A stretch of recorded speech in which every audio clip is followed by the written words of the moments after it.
episode 33. You are listening to the new Glam Gal podcast, the podcast where style meets confidence. Conquer the frustration of trying on clothes and learn to dress and love the body you are in. There are no size or weight requirements here. I'm your host, Miss J. Join me, won't you?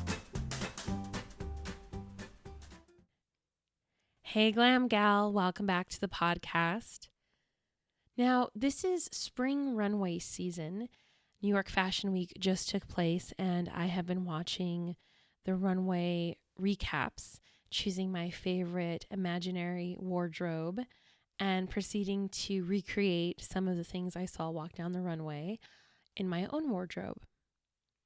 One of the things I'm always fascinated by is when a model falls. And I think you can look at a model falling on the runway with sort of perverse glee because they're a model and they fell. But I also am really intrigued by their ability to bounce back up, complete the walk down the runway, and sometimes return in a different outfit for a second pass.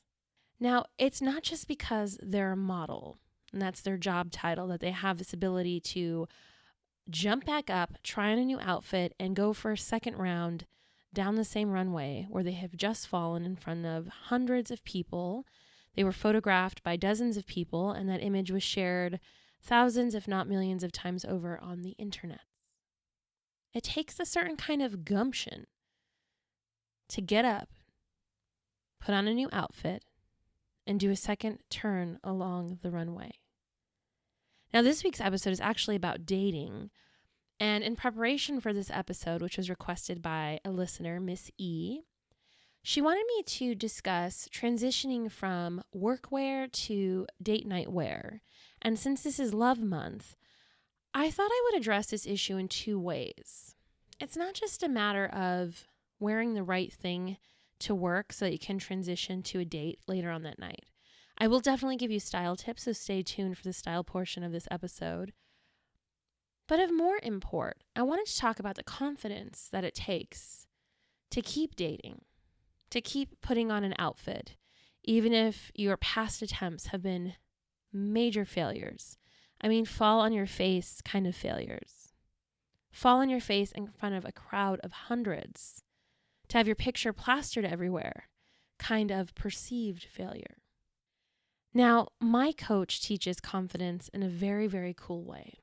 Now, a lot of us think, as we want to do, that confidence is some sort of arrival place. It's something you either have or you don't have. It's a set of actions that you take, and then you feel confident. When you're at the right weight, you'll feel confident. When you've achieved a certain level in your career, then you'll be confident. When your children are the sterling images of perfection, then you'll be confident. We're always waiting from some external signal to say, okay, now we're giving you X title, you can be confident. Now that you look a certain way, have a certain weight, have a certain body type, now you can go forth and meet other humans confidently.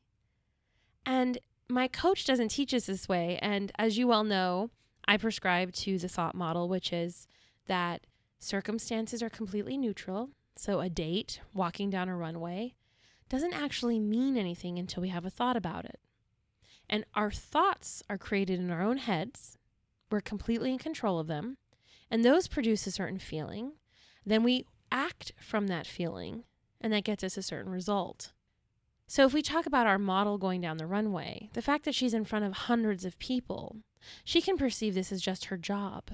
When she falls, she considers this part of what happens sometimes when you go down a runway. She thinks, I'll get my ass back up, go back there and change and do this again. And she has a feeling of self-confidence, and her confidence is twofold. She trusts herself, and she trusts in her abilities. Now that's important to note about confidence. It's not that because she's a model, she's confident. No, it doesn't work that way. It's the thoughts that she's thinking about herself and her ability to walk like a badass down that runway. That's what produces confidence, her mindset. The same can be true for the gal who's dating. She may have to go through 200 duds, but every time she can dress like a fucking boss and go out and conquer and slay because she's choosing to think about the whole experience differently. And I really want to encourage anyone who's dating, even those gals who are in committed relationships who are still dating their partners. I really want to encourage you to think about whatever you do this love month. And when there's this hyper emphasis on being confident and sexy, I want you to know that you produce those feelings with your own thoughts. It's nothing external from you. There's no title that can be given to you that will tell you, okay, now you're allowed to feel sexy. Now you're allowed to feel confident. Those are available to you at any time based upon your thoughts. You can choose, even after an epic dud of a date, a complete failure where you fall on your booty in front of hundreds, you can choose to get up, go change your outfit, and come back out like a boss. So how do you do this exactly? Well, confidence is also like a muscle. It's your ability to trust in yourself. So if we take that initial premise, then there's got to be a lot of deciding ahead of time what you're going to do, committing to doing whatever you said you were going to do, and feeling uncomfortable as on purpose. So a lot of us will decide, I'm going to go on a date. We're going to call him new dude. That's what I call guys that my friends are dating, new dude. So new dude comes along and you decide, I'm going to go meet up with new dude. And in that moment at 10 o'clock at night when you're texting each other, you're like, yes, bam, we're going to do it. Except that 6 o'clock the next morning when you're having to get dressed, all of these doubts and insecurities start coming in. And you start doing this really weird negotiation with yourself about how you can get out of this thing that you've committed to. Now, it doesn't have to be a date. We do this all the time because we're humans. In the spur of the moment, it sounds like a really great idea. But when we actually have to follow through after that initial spark of joy when we made a decision, the follow through is where rubber meets the road. This is where you actually build confidence. It's your ability to say, I've committed to doing this thing. I'm now uncomfortable, but I'm willing to show up anyway. I'm willing to see this thing through. I'm willing to potentially be humiliated. I'm willing to be embarrassed. I'm willing to have a very awkward half an hour of drinks with someone. I'm willing to show up on my Facebook Live. I'm willing to show up at my job and do this presentation, even though I'm uncomfortable. I'm scared and I'm going to do it anyway. If you do that enough times and you show yourself that you have your own back, like, yes, boo-boo, we may fall in front of 100 people, but we're going to get up anyway, put on a new outfit, and we're going to slay. And no matter what, you have your own back. You keep showing up. Whether it's new dude or a presentation in front of hundreds, you decide, I'm going to show up for me. I've got my own back. Then you'll build this rapport with yourself. You'll be able to trust your own judgment, and over time, exercising that muscle over and over again, that's where the self-confidence will come in. But if you decide at 6 o'clock the next morning that you regret telling new dude you were going to go out with him, guess what? You will fail ahead of time. You'll cancel that date. If you tell your boss, when I committed to that presentation, I wasn't aware that I had a dental appointment. I'm so sorry I have to cancel. You didn't have your own back. You weren't willing to feel scared, but you were also not willing to face the possibility that you might succeed, that this might go well. And those little times where you didn't have your own back, where you didn't show up for the things that you committed to, that's where you lose confidence in yourself because you're not building a rapport with yourself. You can't even trust your own judgment. You can't even trust yourself to show up for things that you committed to, let alone the things that were put on your plate externally. And if you can't show up for you, then who will? Now, the second part of self-confidence, and the way that my coach teaches it, is ability. Having confidence in your abilities. The first part is about your capability, your ability to show up for yourself. Are you capable of showing up for yourself? And I dare say that most of us are capable. We just choose to make ourselves unavailable. And that's a big difference. We are capable of so much if we allow ourselves to be. But we make ourselves unavailable for so much of life, even the good stuff, because we're so afraid of the possibility that we may fall, that we may skin our knee in front of hundreds. But the worst thing that could happen to you is a negative emotion, and your negative emotion is created by the thoughts in your own head. That's the worst thing that can happen to you. You could fall down on a runway. You could have a complete dud of a date where you're just staring at each other blankly and you're counting from 100 to 0 in your head because you're secretly hoping this will be over and that's the only way you're going to get through it. But did you show up for yourself anyway? Not for the other people in the crowd, not for the paparazzi, not for new dude. Did you show up for you, or did you make yourself unavailable? So if we combine those two ideas, capability plus availability, confidence in your ability to actually follow through, and we put on a killer outfit, oh my God, boo-boo. Talk about transition from work to night. Hello. You could wear sneakers and still rock a date like a boss.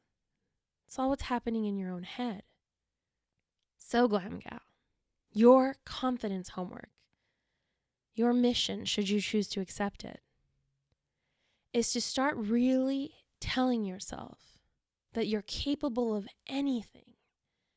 It's whether or not you're choosing to make yourself available. Are you going to get up from that runway, dust yourself off, put on a fresh outfit, and roll again like a boss? Because that's completely up to you. Watch the thoughts you're thinking.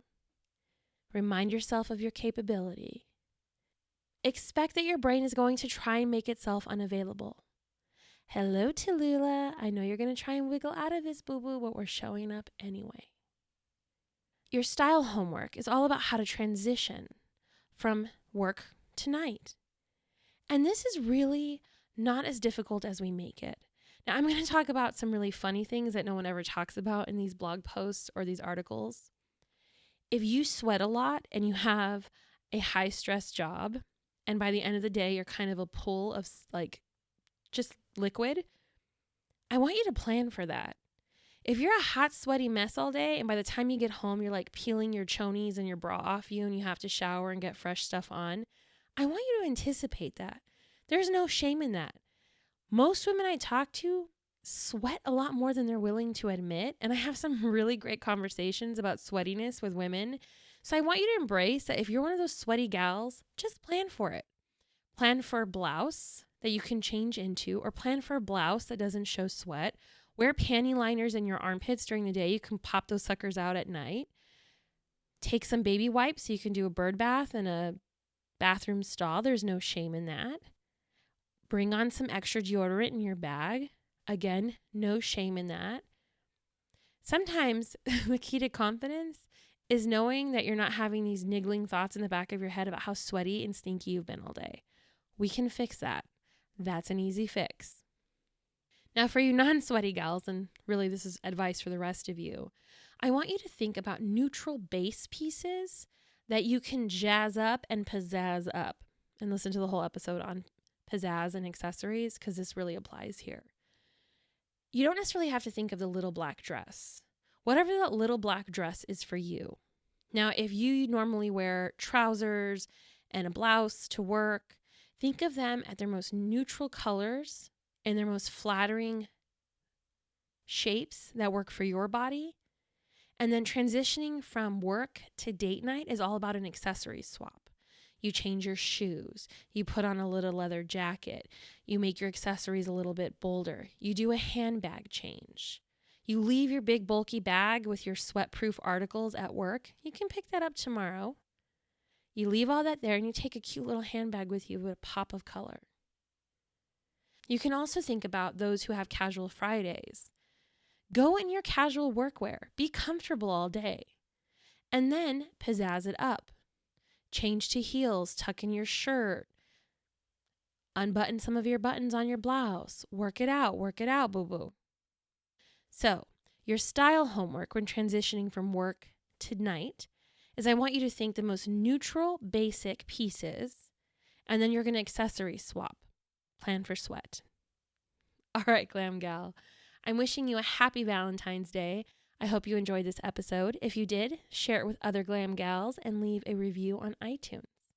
All right, let's get it. Miss J out.